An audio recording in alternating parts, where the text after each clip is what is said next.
Palavra da Verdade, com Hernandes Dias Lopes. Irmãos queridos, eu convido vocês para abrirem comigo a Bíblia, no Evangelho de Cristo, conforme o relato de Mateus, capítulo 19. Mateus 19.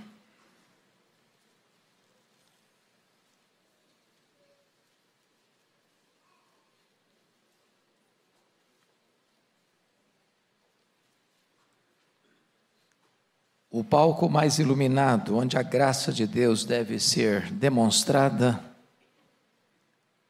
é na família.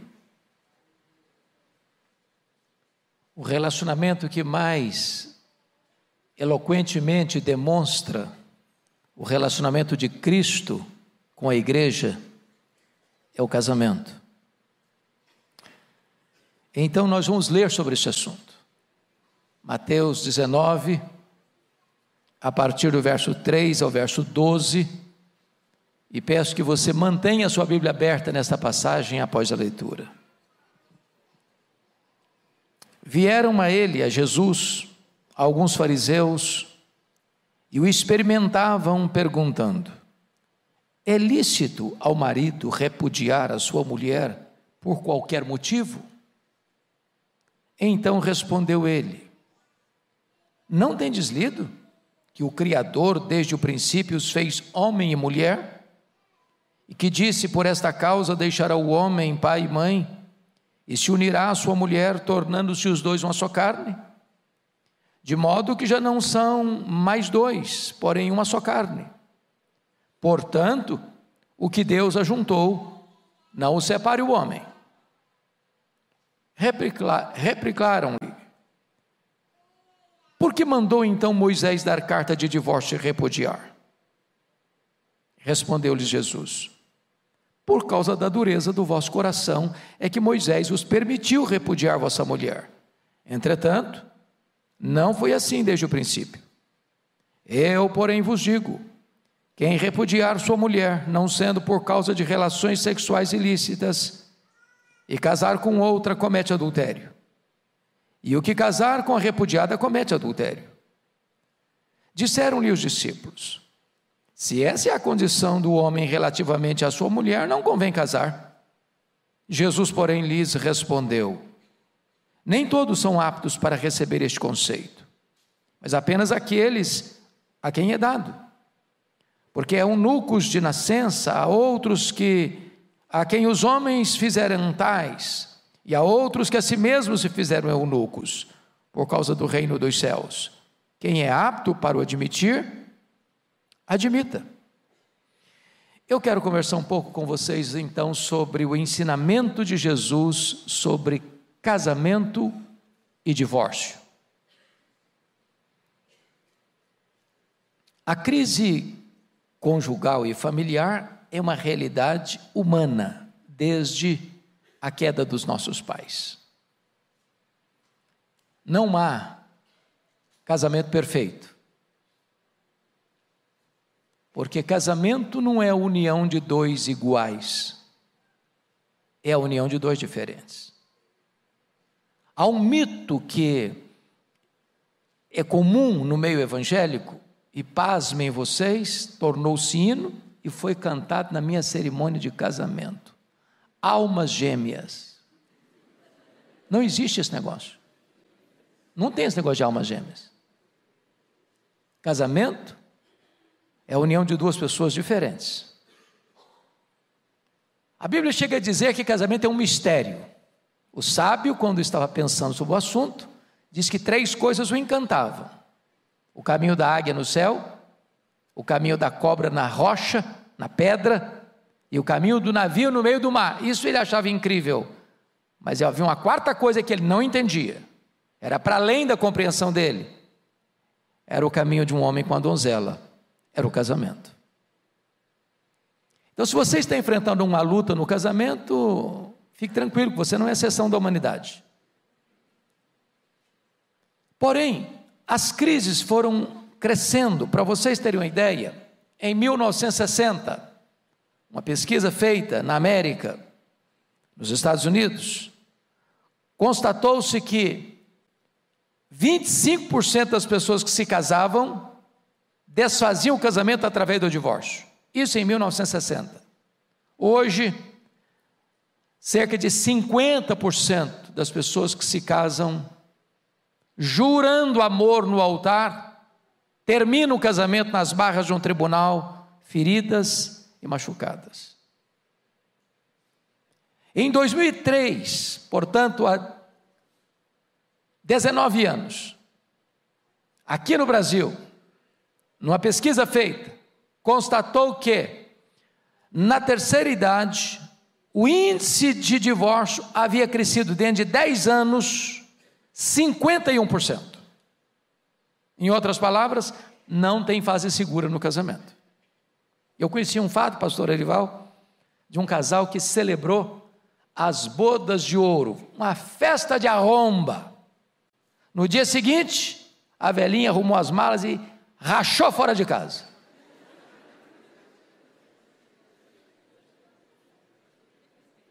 Quando o casal mantém a relação por causa dos filhos, e às vezes superando ou sublimando, melhor dizendo, as tensões conjugais, a hora que o ninho fica vazio, um olha para o outro e pergunta: e quem é você?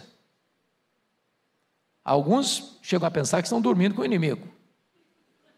Então, esta questão é da mais alta importância. Por quê? Porque, estatisticamente, 70% das pessoas que se divorciam e se casam de novo, 70%, descobrem que o segundo casamento foi pior que o primeiro. A solução para um casamento em crise não é o divórcio, é a restauração, é a reconciliação. Até porque as maiores vítimas de um divórcio não são os cônjuges são os filhos.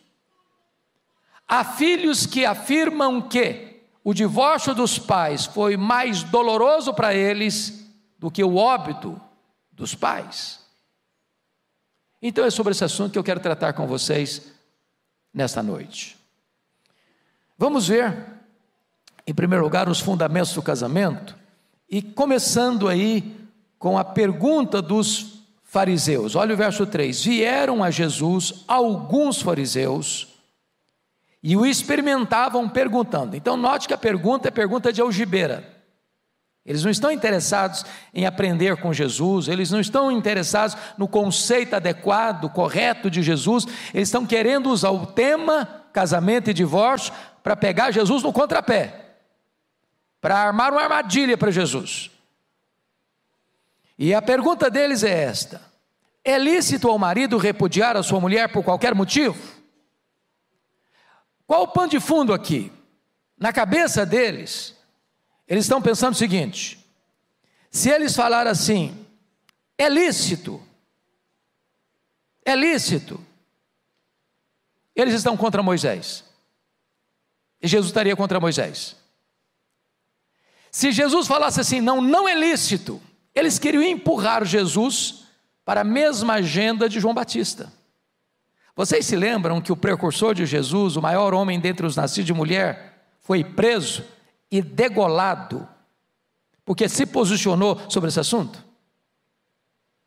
Quando disse para o rei Herodes Antipas: não é lícito você possuir a mulher do seu irmão, e ele foi preso e degolado.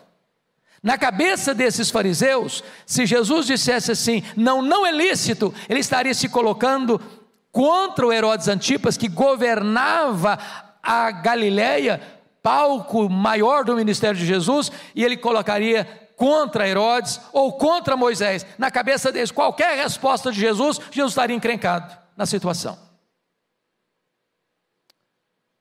Agora vejam vocês a resposta de Jesus. Sempre que alguém chegou para Jesus para colocá-lo contra a parede, com uma pergunta de algibeira, Jesus desmontava a pessoa fazendo outra pergunta. Ele devolvia a pergunta. Olha como é que Jesus responde. Então, versículo 4, então respondeu Jesus: não tendes lido que o Criador desde o princípio os fez homem e mulher, que disse: por esta causa deixará o homem pai e mãe, se unirá à sua mulher, tornando-se os dois uma só carne? Prestem bem atenção na postura de Jesus. Os fariseus querem tratar do assunto divórcio. Ao responder, Jesus, não, eu não vou tratar de divórcio, eu vou tratar de casamento.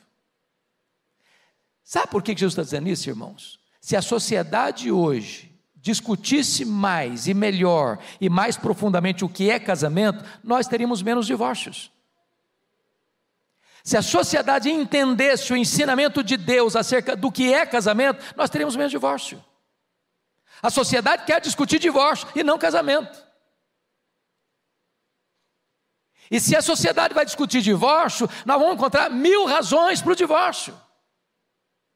Mas se a sociedade entender o que é casamento, qual é o ensinamento de Deus sobre casamento, então essa sociedade vai repensar seus valores, vai reprogramar sua agenda e vai entender que casamento é uma instituição divina e divórcio é uma instituição puramente humana. Pois bem, aqui está para mim a necessidade de nós entendermos melhor o que é casamento. Porque, meus amados, por que o divórcio acontece?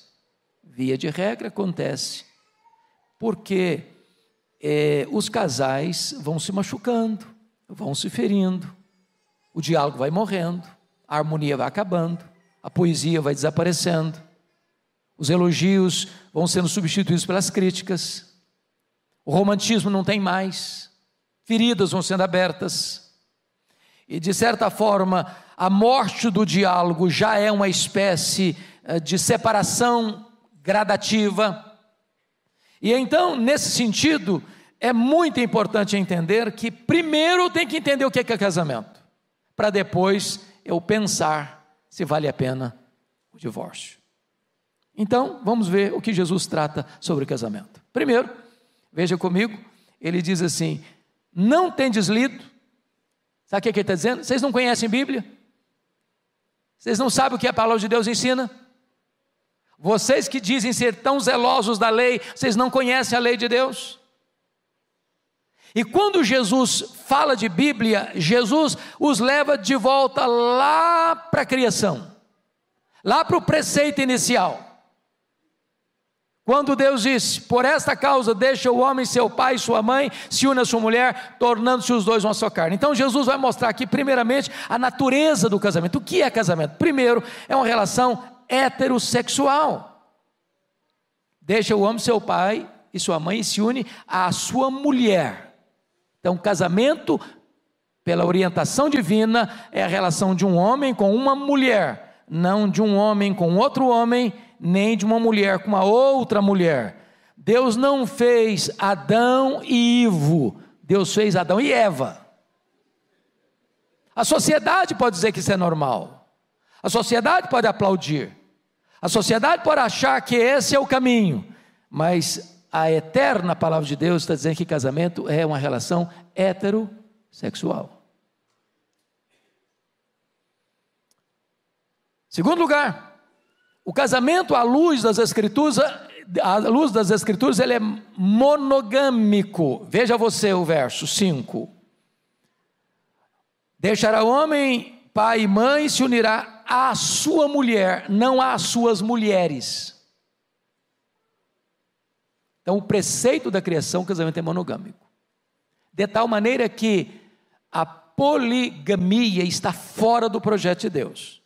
Tanto a poliginia, um homem ter mais de uma mulher, quanto a poliandria, uma mulher ter mais de um homem, está fora do projeto de Deus. Mas me permita explicar um pouquinho melhor isso aqui. Nós temos autores, inclusive chamados evangélicos, que defendem a poligamia com base numa leitura exemplarista. Por exemplo, a pergunta deles: Abraão teve mais de uma mulher? Teve. Ele era um homem de Deus? Era. Bom, então eu posso ter mais de uma mulher e ser um homem de Deus. Jacó teve mais de uma mulher? Teve. Ele era um homem de Deus? Era. Então eu posso ter mais de uma mulher e ser um homem de Deus. Davi teve mais de uma mulher? Teve. Ele era um homem de Deus? Ele era o homem segundo o coração de Deus. Então eu posso ser um homem segundo o coração de Deus e ter várias mulheres.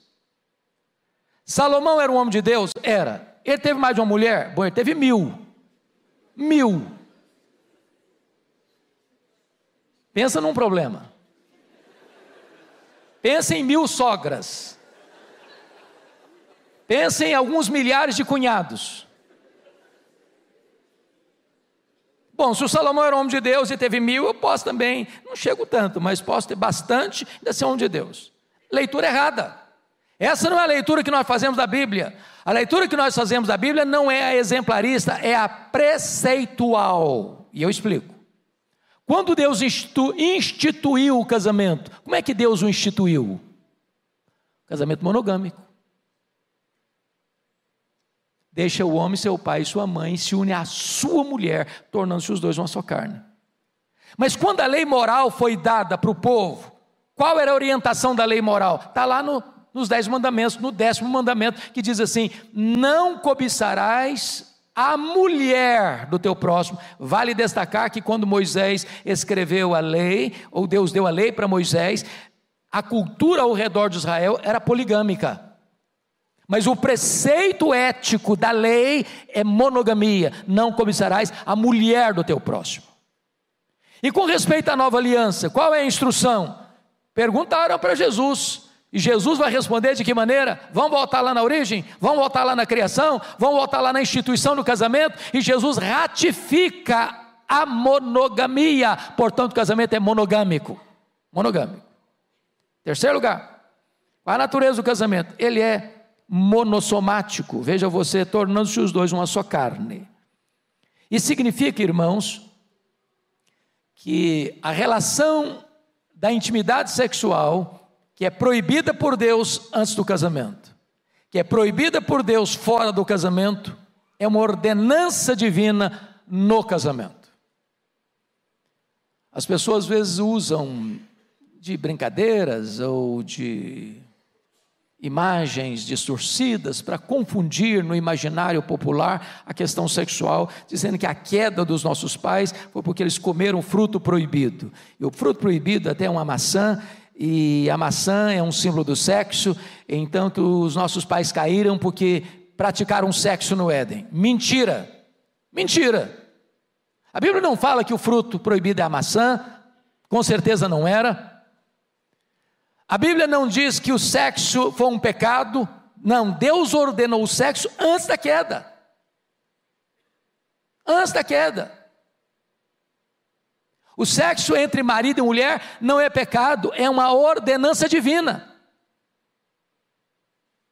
Então não é verdade que o sexo é sujo, que o sexo é pecaminoso, que o sexo é uma coisa ruim. Não, o sexo é bom, é santo, é lindo, é maravilhoso, é deleitoso, e Deus o ordena dentro do contexto do matrimônio. Hebreus 13:4 diz: digno de honra entre todos é o matrimônio e o leito sem mácula. Então essa é a natureza do casamento, conforme o Senhor Jesus vai estabelecendo para nós. Mas veja você, em quarto lugar, que o casamento é indissolúvel. Essa palavra dá urticária em muita gente. Parece um negócio muito radical. Mas olha o que Jesus disse no versículo 6. De modo que já não são mais dois, porém uma só carne. Portanto, o que Deus ajuntou, não o separe o homem. Mas tem gente que tenta dar uma de esperto e diz: ah, pastor, está escrito aqui o que Deus ajuntou, mas deixa eu dizer para o senhor, o meu casamento foi Deus que ajuntou, não. Eu casei, desculpe da expressão, quando se amarrava cachorro com linguiça, eu não sabia de nada não. Fui inocente para o altar, fui como uma ovelha para o matadouro. Aliás, quando eu me casei na rebeldia, meu pai e minha mãe não queriam, eu me casei assim mesmo. Deus não estava nesse negócio não. Eu não orei, eu não busquei a direção de Deus, casei assim atabalhoadamente, para depois perceber a burrada que eu fiz. Então eu preciso dizer para o senhor que o meu casamento não foi Deus que fez não. Não foi Deus que juntou não. Então eu estou livre dele. Eu posso ser o que eu quiser. Só vamos entender uma coisa. Você e eu estou falando para jovens ainda aqui, pessoas que não se casaram ainda. É bom que você ore pelo seu casamento. é bom que você abra bem os olhos antes de casar e depois feche os olhos. Que tem gente que fecha os olhos no namoro, depois que casa abre os olhos, aí dá errado. É bom que você escute e obedeça o conselho do seu pai e da sua mãe para se casar. Agora, depois que você se casa, buscando a Deus ou não, Deus ratifica a aliança. Deixa eu ilustrar isso. Josué capítulo 9, diz que os gibeonitas, que eram dos povos da terra de Canaã, que deviam ser expulsos da terra para que a terra fosse conquistada, se fingiram de um povo muito distante, vestiram roupas rotas, odres velhos, pães embolorados, e chegaram para Josué para fazer uma aliança com ele. E a Bíblia diz que Josué não consultou o Senhor, e apressada e atabalhoadamente firmou uma aliança com os gibeonitas. E diz a Bíblia que quando firmou com eles uma aliança, Josué não pôde mais romper aquela aliança depois que descobriu a verdade. Josué teve que defender aqueles que ele deveria vencê-los, triunfar sobre eles. E mais, 300 anos depois, esta aliança foi quebrada. No reinado de Saul, o juízo de Deus veio sobre toda a nação de Israel, porque uma aliança feita há 300 anos foi agora violada e quebrada, e as consequências vieram sobre a nação. Permita dizer isso: casamento não é uma instituição religiosa, uma instituição civil. Se duas pessoas que dizem eu não creio em Deus, ou se duas pessoas disserem eu sou satanista, se duas pessoas disserem não, eu sou místico, eu sou agnóstico, se casarem, esta aliança é ratificada, e ratificada por Deus, que a instituição do casamento é divina. Portanto, o que Deus ajuntou, não o separe o homem. Sabe o que o texto está querendo dizer? Você pode até ir a um advogado, você pode depois ir a um juiz, depois você pode pegar uma certidão de divórcio num cartório, os papéis podem estar bonitinhos. O que o texto está querendo dizer e que Jesus está dizendo é que nenhum homem, seja o pastor, seja o conselheiro, seja o advogado, seja o juiz, seja o tabelião, tem competência para desfazer o que Deus fez. Está desfeito na terra, mas não está desfeito no céu. O que Deus ajuntou, não separe o homem. Mas ainda, quinto lugar, o casamento, primeiro, ele é heterossexual, ele é monogâmico, ele é monossomático, ele é indissolúvel, e em quinto lugar, ele não é compulsório. Olha comigo os versos 11 e 12. Aliás, vamos ler o versículo 10 também. Disseram-lhe os discípulos: se essa é a condição do homem relativamente à sua mulher, não convém casar. Jesus, porém, lhes respondeu: nem todos são aptos para receber este conceito, mas apenas aqueles a quem é dado. Porque há eunucos de nascença, há outros a quem os homens fizeram tais, e há outros que a si mesmos se fizeram eunucos, por causa do reino dos céus. Quem é apto para o admitir, admita. O que Jesus está dizendo? Tem pessoas que são eunucas de nascimento, elas não têm nenhuma disposição para o casamento. Há pessoas que são feitas eunucas, desculpem da expressão clara, são castradas, não são aptas para o casamento. Há outras pessoas que, por causa do reino de Deus, optam pelo celibato, por não se casarem. Talvez é o exemplo do apóstolo Paulo. Agora, notem vocês que o celibato nunca é ou nunca deva ser compulsório, porque está em 1 Coríntios 7, 9 assim: caso, pois, não se dominem, que se casem, porque é melhor casar do que viver abrasado. Agora, ninguém é mais espiritual ou menos espiritual porque permanece solteiro ou porque casa. Há pessoas de Deus que optam por não se casar, e há pessoas de Deus que optam por se casar. O normal é casar.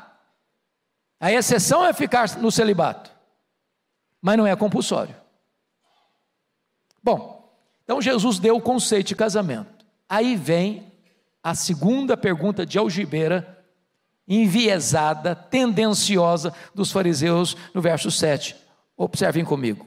Replicaram-lhe os fariseus, né? Por que mandou então Moisés dar carta de divórcio e repudiar? Preste bem atenção. Olha o verbo que eles usaram. Por que Moisés mandou? Veja a resposta de Jesus, no verso 8. Respondeu-lhe Jesus: por causa da dureza do vosso coração é que Moisés vos permitiu repudiar vossa mulher. Entretanto, não foi assim desde o princípio. Vamos entender algumas coisas aqui. Existe na língua portuguesa diferença entre ordenou e permitiu. Tem diferença na língua portuguesa? É óbvio que tem. O que Jesus está dizendo para esses fariseus é o seguinte: vocês não leram direito Moisés. Vocês não entenderam Moisés. Moisés nunca mandou divorciar. Moisés permitiu. E permitiu por quê? Por causa da dureza do coração. E a pergunta é: o que é dureza de coração? Aqui que está o ponto-chave. A incapacidade de resolver tensões, a incapacidade de resolver conflitos, a incapacidade de superar diferenças, a incapacidade de perdoar um ao outro. Irmãos, por que tantos divórcios acontecem? É porque o coração está duro, porque há egoísmo, porque cada um só olha o seu lado, porque não há disposição de olhar o outro ângulo, olhar na perspectiva do outro, porque não há tolerância, porque não há paciência, porque não há amor.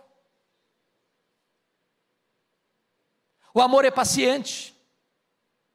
O amor não arde ciúmes, o amor não se ufana, não se ensoberbece, o amor não se conduz inconvenientemente, o amor não se alegra com injustiça, o amor se regozija com a verdade, o amor tudo sofre, tudo crê, tudo espera, tudo suporta, o amor jamais acaba. Se os casais entendessem melhor o que é casamento, nós teríamos uma redução drástica do número de divórcios, nós teríamos famílias saudáveis, nós teríamos filhos saudáveis, nós teríamos futuras gerações saudáveis. Mas o Senhor Jesus vai mais além e diz o seguinte: entretanto, não foi assim desde o princípio. Sabe o que Jesus está querendo dizer? Deus instituiu o casamento, Deus não instituiu o divórcio. Deus permite o divórcio por causa da dureza do coração, mas não é propósito de Deus, nunca foi propósito de Deus, jamais será propósito de Deus. Aliás, Deus odeia o divórcio, diz as Escrituras. Então, Jesus vai trazer, no verso 9, uma orientação muito importante. Eu, porém, vos digo: quem repudiar sua mulher, não sendo por causa de relações sexuais ilícitas, e casar com outra, comete adultério. E o que casar com a repudiada, comete adultério. Veja que a pergunta deles no verso 3 é se é lícito ao marido repudiar a sua mulher por qualquer motivo. Está aqui a mesma pergunta da serpente com a Eva. É assim que Deus disse: não comereis de toda a árvore do jardim? É lícito repudiar a mulher por qualquer motivo? Abriu o leque demais. Por que estão fazendo essa pergunta? Porque havia duas escolas rabínicas naquela época: a escola do rabino Shammai e a escola do rabino Hillel. O rabino Shammai era um rabino conservador, tradicional, que diz o seguinte: não pode divorciar por qualquer motivo, tem que ser por questões de relações sexuais ilícitas. Aí o Hillel, que era um teólogo, um rabino liberal, progressista, não, o marido pode divorciar da mulher por qualquer motivo. Se ela falou mais alto com ele, ele não gostou. Se ela queimou a refeição do almoço e ele não gostou. Se ela tomou atitude diante dos amigos que ele não agradou, ele divorcia. Pode divorciar. O que eles estão perguntando a Jesus é esta: em que escola o senhor joga? Qual é o seu líder, o seu guru espiritual? É o Hillel ou é o Shammai? Que escola o senhor defende? E Jesus está mostrando aqui que aquilo que eles queriam que fosse aberto, Jesus funila o seguinte, no versículo 9: eu, porém, vos digo, qualquer que repudiar sua mulher, não sendo por relações sexuais ilícitas, e casar com outra, comete adultério. Vamos entender isso aqui, meus amados irmãos, que Jesus está limitando, trazendo uma cláusula exceptiva, uma cláusula de exceção para um divórcio, a infidelidade conjugal.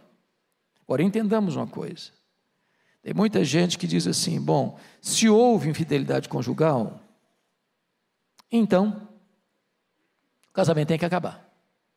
Não tem que acabar. Mesmo quando haja um acidente de percurso, mesmo quando alguém comete um deslize grave, o perdão é melhor do que o divórcio.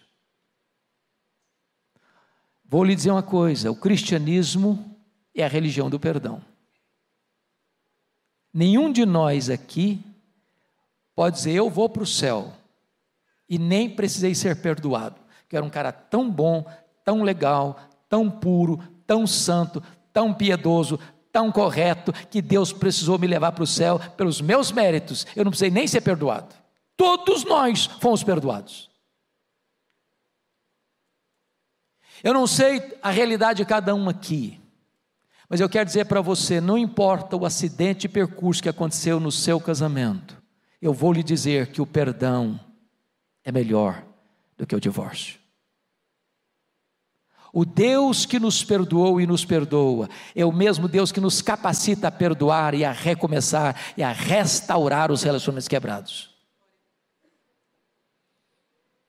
O divórcio é permitido. O divórcio por qualquer motivo não é válido. E o perdão é melhor que o divórcio. Sabe por quê? Porque outrora você e eu tínhamos um coração de pedra, mas o Senhor Deus tirou o nosso coração de pedra e nos deu um coração de carne. E um coração de pedra é um coração que não perdoa, coração duro. Mas o coração de carne, de uma pessoa regenerada, é um coração que perdoa, como Deus em Cristo nos perdoou. Muito bem, meus amados irmãos, eu queria concluir dizendo para vocês o seguinte. Talvez alguém pergunte aí no auditório, alguém que está nos assistindo pergunte, pastor, mas eu já passei por isso, e agora? Eu me casei, e eu talvez não tinha toda essa instrução, ou não tinha todo esse entendimento, e eu me separei, eu divorciei, me casei de novo, e agora? O que vai acontecer comigo? Então me permite dizer uma coisa, a Bíblia diz que só tem um pecado sem perdão, que é a blasfêmia contra o Espírito Santo. A Bíblia diz que a igreja é uma comunidade de cura para as pessoas feridas. Eu queria deixar aqui 2 exemplos. O primeiro deles, da mulher samaritana. Jesus passa pela aldeia de Samaria, porque era necessário ele passar por lá. Tinha outros caminhos, mas dentro da agenda do céu, era necessário, porque lá ele deveria encontrar uma mulher que tinha uma raça diferente da dele, eram inimigos, do ponto de vista de raça. Os judeus não suportavam os samaritanos não suportavam os judeus, e a mulher fez questão de pontuar isso. Eles tinham crenças diferentes. Os samaritanos achavam que devia adorar a Deus no Monte Gerizim, os judeus achavam que devia adorar a Deus em Jerusalém. Jesus não, nem lá nem cá, não é a geografia. Deus é espírito, importa que os seus adoradores o adorem em espírito e em verdade. A cidade de Sicar, na língua original, significa cidade dos bêbados, cidade dos borrachos. Comer um pão de um samaritano era comer pão imundo. E Jesus manda os seus discípulos a Sicar comprar pão. Naquela época, se um judeu se casasse com a samaritana, a família do judeu fazia o funeral simbólico dele, para a família ele estava morto. E Jesus passa por lá, exatamente porque na agenda do céu, ele queria salvar aquela mulher. Ele começa a pedir um favor para ela: dá-me de beber. Ela diz: mas como assim? Você não sabe que você é judeu, eu sou samaritana? Ah, mulher, se tu conheceras quem te pede, ou o dom de Deus, tu me pedirias e eu te daria água da vida. Como assim? O senhor é maior ou melhor do que o nosso pai Jacó? Nos esse poço? E Jesus vai conversando com ela. Lá pelas tantas, Jesus diz assim: vai lá e chama o teu marido.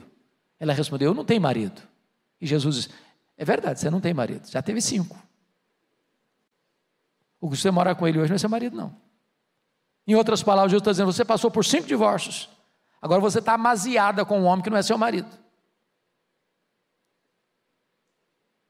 Mas mesmo diante desse drama e desse quadro, Jesus prossegue a conversa com ela, até o ponto de se revelar como Messias para ela.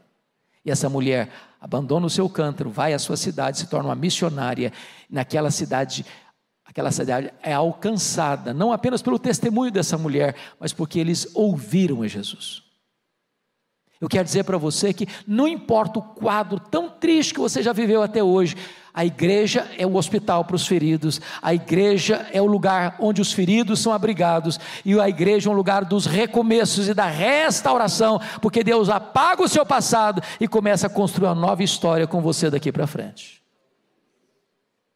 Deixa eu lhe dar o segundo exemplo. João capítulo 8. Parece-me que o pastor pregou sobre este assunto hoje.